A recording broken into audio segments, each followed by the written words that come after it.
네, 다음으로 전현희 최고위원의 발언이 있겠습니다.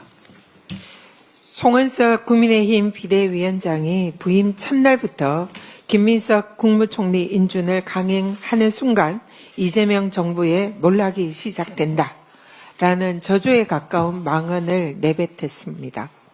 진짜 대한민국을 향한 국민의 열망으로 탄생한 새 정부가 어떻게든 망하기를 바라는 속셈이 드러난 것입니다. 내란에 대한 반성 없이 국정 발목 잡기만 일삼는 국힘은 국민의 힘이 아니라 국민의 적 아닙니까? 계속 국민과 대적해서 싸우려 한다면 몰락은 국민의힘 몫이 될 것입니다. 민주당은 국힘의 발목 잡기에 굴하지 않고 이번 주 안에 국무총리 인준안과 민생회복 추경안을 반드시 통과시키겠습니다. 내란 속에 윤석열을 탈옥시켜서 사법질서를 파괴한 심우정 검찰총장은 검찰을 몰락시킨 주요 책임자입니다. 비아폰으로 내란 세력과 내통하고 지기현 재판부의 윤석열 구속 취소 결정에 즉시 항고를 포기해서 탈옥시킨 심우정이 이제 자신의 탈주를 시도하고 있습니다. 선배 윤석열 전직 검찰총장처럼 검찰총장이라고 도저히 믿기 어려운 무책임하고 비겁한 행각입니다. 마지막까지 검찰개혁에 재뿌리는 심우정에 대한 엄정한 법 집행은 내란 종식의 핵심 과제입니다. 조은석 내란특검은 윤석열과 심우정을 철저히 수사해서 사법 정의를 바로 세워주실 것을 촉구합니다. 민주당은 국민의 명령인 검찰개혁을 흔들림 없이 완수하겠습니다. 수원지법재판부가 이재명 대통령의 경기도 법인카드 사건 재판을 연기했습니다. 진작 이루어졌어야 할 당연한 조치입니다. 형사소송법 제245조에서 소추의 정의는 공소제기, 공소수행을 포함합니다. 즉 재판 진행이 소추에 포함된다라는 것이 형사소송법의 규정입니다. 따라서 헌법 84조, 형소법 246조에 의해서 대통령의 불소추 특권에는 기존에 진행되는 형사재판 수행도 포함되므로 재판이 중단되는 것은 너무나 당연합니다. 검찰의 정치보복 수사로 시작된 재판을 법원이 계속 진행시켜서 대통령의 안정적인 국정 운영을 가로막는 것은 주권자인 국민의 선택을 거스르는 것입니다.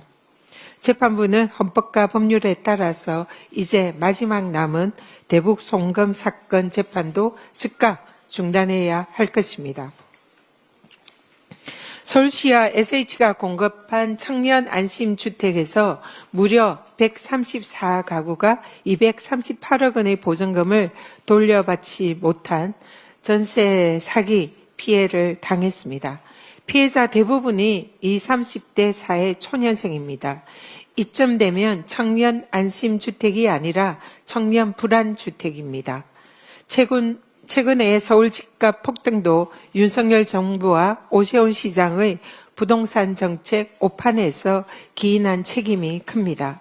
윤석열 정부의 선심성 부동산 정책 남발에 이은 오세훈 시장의 토지거래 허가제 졸속 해제와 재지정 번복은 그야말로 집값 상승에 기름을 부은 격이었습니다. 그 결과 지난 3월 서울에서 갭투자 의심주택 구매는 최근 5년 중에 역대 최다 건수를 기록했습니다.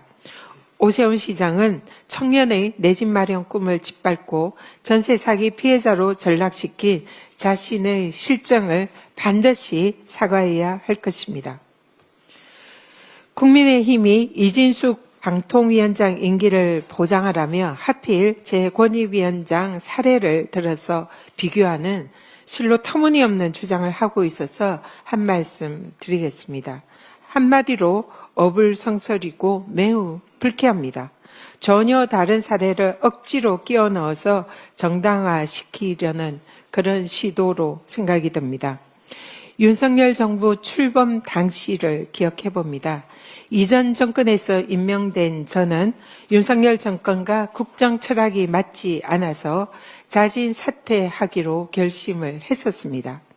그래서 권익위 직원들과 주위에 사퇴 결심을 알렸고 실제로 권익위를 떠날 준비를 하고 있었습니다. 그런데 윤석열이 도어 스태핑 기자회견에서 공개적으로 저를 지목하면서 국무회의에 오지 말라고 했고 그 이후에 국무회의에서 일방적으로 제 자리와 명패를 빼버렸습니다. 대통령이 직접 권익위원장인 저에게 사퇴를 종용한 것입니다. 그리고 정권의 하수인인 감사원을 동원한 노골적인 표적 감사로 사퇴 압박 탄압이 이어졌습니다. 김원경 전 환경부 장관 블랙리스트 대법원 판례에 나와 있듯이 사퇴 압박 표적 감사는 징역 2년형에 해당하는 명백한 직권남용 범죄입니다. 대통령이 범죄 행위를 무서운 줄 모르고 범무서운 줄 모르고 저질렀던 것입니다.